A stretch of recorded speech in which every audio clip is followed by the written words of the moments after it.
ध्वनी प्रदूषणाचे आपल्या शरीरावर अनेक विपरीत परिणाम होतात. असं मानलं जातं की लहान मुलांमध्ये 75 डेसिबलपेक्षा जास्त आवाज त्यांच्या कानाला, त्यांच्या शरीराला त्रास देतो, तर मोठ्या माणसाला साधारण 80 डेसिबलपर्यंतचा आवाज सहन होतो.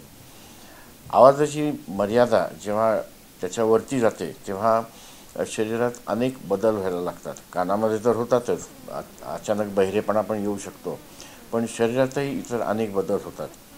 जेव्हा डेसिबल लेव्हल 100-110च्या पुढे जाते त्यावेळेस आपल्या शरीरावर खूपच जास्त प्रमाणात दुष्परिणाम होतात. सगळ्यात महत्त्वाचं, आपला मानसिक तणाव वाढतो जास्त मोठ्या आवाजाने, आणि त्यामुळे आपल्या शरीरातले जे स्ट्रेस हार्मोन्स म्हणतो आपण, ॲड्रेनलिन आणि नॉर ॲड्रेनलिन याचा स्त्राव वाढतो. याचा शरीरावर परिणाम असा होतो की रक्तवाहिन्या आकुंचन पावतात, त्यामुळे ब्लड प्रेशर वाढतं, हृदयाचे ठोके त्यांची गती वाढते किंवा अनियमित होतात, त्यामुळे अचानक हृदयाची ठोकी गती वाढणं किंवा अनियमिततेमुळे मृत्यू होऊ शकतो. आणि या तणावाला किंवा आवाजाला वारंवार सामोरं गेल्यामुळे हृदयाच्या रक्तवाहिन्यांचा जे आतला अस्तर असतं त्याला इजा पोचते, आणि मग ती इजा भरून काढण्यासाठी आजूबाजूच्या पेशी प्रजनन करतात. हे प्रजनन जर प्रमाणापेक्षा जास्त झालं तर रक्तप्रवाहामध्ये तो अडथळा ठरतो. म्हणजे जसा रस्त्यावर स्पीड ब्रेकर असतो तसं तो अडथळा तयार होतो, आणि मग या अडथळ्यावर रक्तातल्या लघुपेशी, पांढऱ्या पेशी, कोलेस्ट्रॉल, कॅल्शियम इत्यादी गोष्टी जमा होत जातात आणि तो अडथळा वाढत जातो आणि मग हार्ट अटॅक येतो.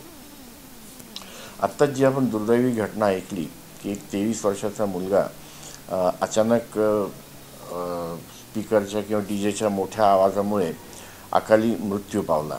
तर त्याच्यामध्ये या गोष्टी शक्य आहेत की अचानक मोठा आवाज झाल्यामुळे हृदयाच्या ठोक्यांची गती वाढली, अनियमितता वाढली, आणि त्यामुळे मेंदूला, सगळ्या शरीराला होणारा रक्तपुरवठा कमी होऊन हृदयक्रिया बंद पडली.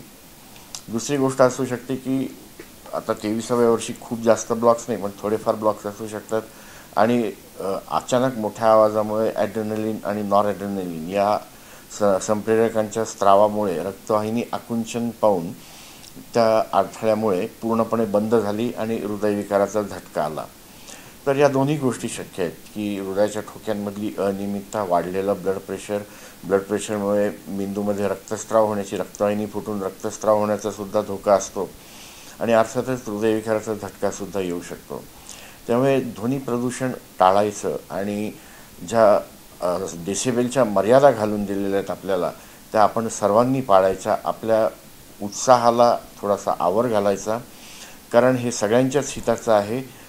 याचे शरीरावर होणारे दुष्परिणाम आपल्याला दिसत आहेत, आपण बऱ्याच अशा घटना ऐकतोय. त्यामुळे आपण सर्वांनी सावधगिरी बाळगावी आणि आपल्या मित्रांनाही त्याबाबत आपण माहिती द्यावी. धन्यवाद.